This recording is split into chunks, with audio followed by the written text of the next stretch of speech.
બપોરના સમયે અચાનક એક રિક્ષામાં એક મુસ્લિમ ગરીબ પેશન્ટ કપલ જતું હતું ડિલિવરી માટે. રિક્ષાવાળાઓ મારા દવાખાના પાસેથી પસાર થયો. પેલી સ્ત્રીને અચાનક બ્લીડિંગ ચાલુ થઈ ગયું, મુસ્લિમ સ્ત્રીને દર્દની સાથે સાથે. અને પેલો રિક્ષાવાળો ગભરાયો કે આ સ્ત્રી કદાચ મરી જશે તો. એ જતો તો general hospital, municipal LG hospital તરફ, પણ એ ગભરાયો ને એટલે રિક્ષાવાળાએ મારું બોર્ડ જોયું દવાખાનાનું, એટલે બંને જણાને ધક્કા મારી નીચે ઉતારી દીધા. જલ્દી ઉતરો, મારી રિક્ષામાં કંઈક થઈ જશે એમ કરી એ ભાડું લેવા લીધા વગર ભાગી ગયો. હવે મારા દવાખાનાના ઝાપા પાસે આ ઢગલો થઈને બાઈ પડી. એટલે મારા સ્ટાફના બેને કીધું કે સાહેબ મરી જશે આ બાઈ તાત્કાલિક. મેં તો લઈ લો ટેબલ ઉપર, કારણ કે આવી ઇમરજન્સીમાં પૈસાનો વિચાર ના કરે, માનવતાનો વિચાર કરે. એને મેં લીધી. પેલાને કીધું કે ભાઈ તારી પાસે થોડું ઘણું તો છે ને, કારણ કે હું ટ્રીટમેન્ટ ચાલુ કરીશ. મને ખબર છે કે આ એક એવી સ્થિતિ છે કે જે મિનિટે હું કેસ હાથમાં લઈશ એટલે ખર્ચનું ચક્કર ચાલુ થઈ જશે, આગની જ્વાળાની જેમ પૈસા ભરખાઈ જશે દવાઓ. મને કે સાહેબ 1500 રૂપિયા છે મારી પાસે. મેં તો ચાલશે, 1500 રૂપિયામાં તો મારો દવાનો ખર્ચ તો નીકળી જશે. એમ કરીને મેં કેસ હાથમાં લીધો. અને ઉપરવાળો કદાચ મારી કસોટી કરવા ધારતો હશે. એ સ્ત્રીની સ્થિતિ એટલી નાજુક થઈ ગઈ કે મારે 3-4 બાટલા લોહી મંગાવવું પડ્યું, તાત્કાલિક એનેસ્થેટિસ્ટને બોલાવવા પડ્યા, ઓપરેશન કરવું પડ્યું, સિઝેરિયન, એનું બાળક અને બેનો જીવ બચાવવો પડ્યો.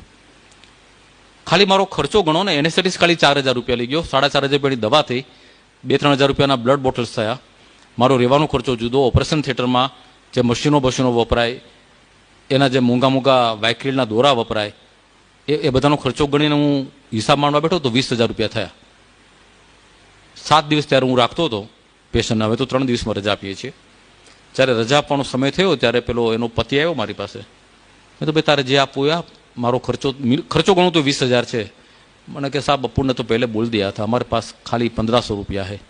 એમ કરીને એણે 1500 રૂપિયા ટેબલ પર મૂક્યા ને એ જતો રહ્યો. એની પાછળ પેલા બચ્ચાને લઈ એની બેબી પણ બહાર આવીને મેં જોયું કે બિચારી, મેં ટાંકા કાઢ્યા હતા પણ આમ દુખતા હોય તાજા ડ્રેસિંગ, એટલે બેવડી વળીને બાળકને હાથમાં લઈને નીકળતી હતી. મને દયા આવી ગઈ. એના વરને મેં પાછો બોલાવ્યો. મેં તો કેવી રીતે જશો? તો કે સાહેબ પેદલ જાયેંગે. મેં તો લે આ 20 રૂપિયા પાછા, તું રિક્ષામાં જજે. એટલે મને મળ્યા 1480 રૂપિયા. હું પણ માણસ છું, ભલે દયાનો ભાવ રાખીએ છીએ પણ મનમાં તો ચક્રો ચાલતા હોય.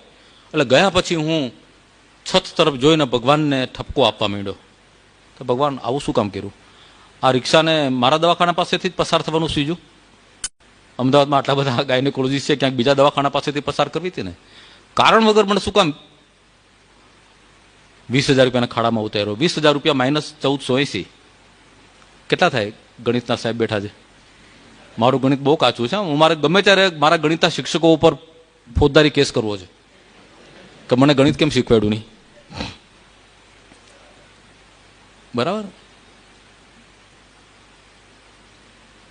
એટલે હું ભગવાન સાથે રિસર્ચ ઝઘડવા બેઠો કે ઘોડા અગર ઘાસ સે દોસ્તી કરેગા તો ખાએગા ક્યાં. આ એક પેશન્ટ મને ઠીક છે ચલો ચલાવ્યું, પણ હવે આવા બીજા પેશન્ટ ના મોકલતો. અને સેજ તો દયા ખા, આ પૈસા મફત આવે છે, કારણ વગર મને ખાડો પીડો, આવું શા માટે કર્યું? તારી કંઈ ફરજ નથી આ જોવાની. આ હું મારા મનની અંદર સંવાદ ચાલતો હતો અને ત્યાં મારા સ્ટાફના બેને કહ્યું કે સાહેબ કોઈ તમારા જૂના મિત્ર મળવા આવ્યા છે. મેં તું શું નામ છે? તો કે રમેશભાઈ. મેં તું રમેશભાઈ તો મને હમણાં કોઈ યાદ આવતું નથી મારા મિત્ર હોય. હા, 15-17 વર્ષ પહેલાં એક મિત્ર હતા રમેશ પટેલ, મારું જૂનું દવાખાનું હતું ત્યાં એની નાનકડી દુકાન હતી વોલપેપરની. મને કહા એવું જ કહે છે. તો બધું મોકલો એને. મારા મિત્ર હતા એ, બરાબર. એ આવ્યા, અમે બંને ભેટી પડ્યા. મેં તો અરે રમેશભાઈ તમે ક્યાંથી? અને તમારો તો રંગઢંગ બદલાઈ ગયા. તો હા સાહેબ આપણે એક દુકાન હતી એમાંથી 4 મોટા શોરૂમ કર્યા છે અને ભગવાનની દયાથી ખૂબ કમાયો છું. અહીંથી પસાર થતો હતો BMW કાર લઈને, તો તમારું બોર્ડ જોયું તો એમ થયું કે સાહેબને મળતો જાઉં. મેં તો આવો બેસો. બેઠા. ત્યારે અમે જ્યારે મિત્રો હતો ત્યારે હું લખતો નહોતો, એટલે પહેલી વખત મને એ વાત કરતા. મને કે સાહેબ બહુ સુંદર લખો છો તમે ડૉક્ટરની ડાયરીમાં, એમાં પણ તમે જ્યારે કોઈ ગરીબ સંસ્થા વિશે કે કોઈ ગરીબ પેશન્ટ માટે લખો છો ને ત્યારે કે મને એમ થઈ જાય છે કે સાહેબને જઈને કંઈક મદદ કરી આવું, આર્થિક મદદ. મારી પાસે બહુ પૈસા છે, એટલે સાહેબ ભવિષ્યમાં તમારે કંઈ જરૂર પડે તો મને કહેજો. મેં તો ભવિષ્યમાં નહીં, અત્યારે જરૂર પડી છે. અત્યારે જ હું ખોટ ખાઈને બેઠેલો છું. બોલ કેટલા આપે છે? તો કે અત્યારે તો હું કંઈ ચેકબુક કેવું લાવ્યો નથી અને ખિસ્સામાં કંઈ એટલા બધા પૈસા હોય નહીં. મેં તું 10 રૂપિયા ચાલશે પણ તું આપ મને, કારણ કે મારે ભેગા કરવા છે. ગમે તે સંજોગોમાં 20000 રૂપિયા જોઈએ છે. આવું ચાલે નહીં. મેં કીધું આ ભગવાનની સામે મારે લડાઈ કરવી પડશે.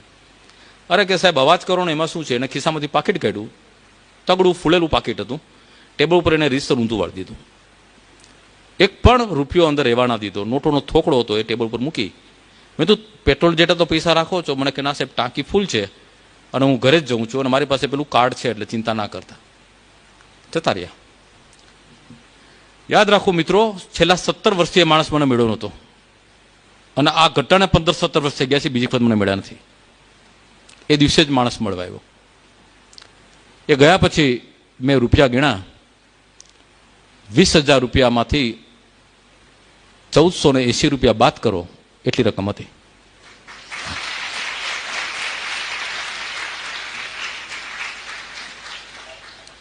ફરી વખત હું ચોધાના આંસુ રડી પડ્યો, ખૂબ રડવું એવું. કોને કહું? ફરી ઉપર છત તરફ જોઈને કહ્યું કે વાહ ભગવાન, તું ચાર્ટર્ડ એકાઉન્ટન્ટ પણ થયેલો છે, મને ખબર નહોતી. પાયનો હિસાબ રાખ્યો છે. 20 રૂપિયા કાપી લીધા એને. હા બરાબર. રાત્રે 1480 રૂપિયા કાપી લીધા. એ દિવસે મને ખબર પડી કે ઈશ્વર છે 100% છે ને હાજરા હજુર છે, તમારી પાસે જ ઊભો છે, બધું જુએ છે. આપણે એને જોઈ શકતા નથી. તમે સારું કામ કરો છો એ પણ જુએ છે, તમે દુષ્કૃત્ય કરો છો એ પણ જુએ છે, તમને બદલો પણ આપે છે ભલાઈનો અને તમારી બુરાઈની સજા પણ અહીં આપે છે. એ પૂર્વજન્મને પુનર્જન્મની વાત ના કરતા બધું આ જગતમાં આપણે અહીંથી જશું એ પહેલાં મળી જાય છે જે સજા. આજે જો તમારા જીવનમાં કે મારા જીવનમાં કોઈ દુઃખ આવ્યું છે તો માની લેજો કે આપણે જે ખોટું કર્યું છે એની સજા ભગવાને આપી છે. અને જો કોઈ શુભ કર્મ થાય છે તો સમજી લેજો કે ભગવાને આપણા કોઈ પવિત્ર કામનું તમને બદલો આપ્યો છે. એ દિવસથી હું ઈશ્વરમાં માનતો થઈ ગયો અને સાક્ષાત એ પછી તો અનેક પરચાઓ થયા છે, અનેક પરચાઓ. એ દિવસે જો મને રમેશભાઈએ 15,000 આપ્યા હોત કે 30,000 રૂપિયા આપ્યા હોત તો મને ઈશ્વરમાં આટલી શ્રદ્ધા ના બેઠી હોત. પણ મને એ દિવસે ખબર પડી કે નરસૈયાની હુંડી શામળીઓ સ્વીકારે છે, આજે પણ સ્વીકારે છે. જરૂર માત્ર એટલી છે કે તમે આ હુંડી લખતી વખતે એ જ આરજુ, એ જ આજીજી, એ જ ભક્તિભાવ ધરાવો જે નરસિંહ મહેતાએ ધરાવ્યો હતો. એટલી તીવ્રતાથી પોકાર કરો તો કૃષ્ણ ભગવાન સાંભળશે, દરેક ભગવાન સાંભળશે. અને મારી જિંદગીમાં જે એક તત્વ ખૂટતું હતું, આસ્તિકતાનું, શ્રદ્ધાનું, ધર્મનું, એ આ ઘટનાથી, અને આવી તો પછી અનેક ઘટનાઓ બની છે મારા જીવનમાં, એ તત્વ એણે મને પૂરું કરી આપ્યું. આજે હું એટલો સભર છું, અંદરથી એટલો સમૃદ્ધ છું, બહારની સમૃદ્ધિ મને સ્પર્શતી નથી. મારો બંગલો હોય કે ગાડીઓ પડી હોય કે ક્યાંક સ્ટેજ ઉપર જોયો એના કોટ પહેરવો પડે તો પહેરીએ છીએ, પણ હું ઘણી વખત કહું છું કે આ સૂટ અને બૂટ એ મારા શરીર ઉપર ચડે છે, મારા મન ઉપર ચડતા નથી ક્યારેય.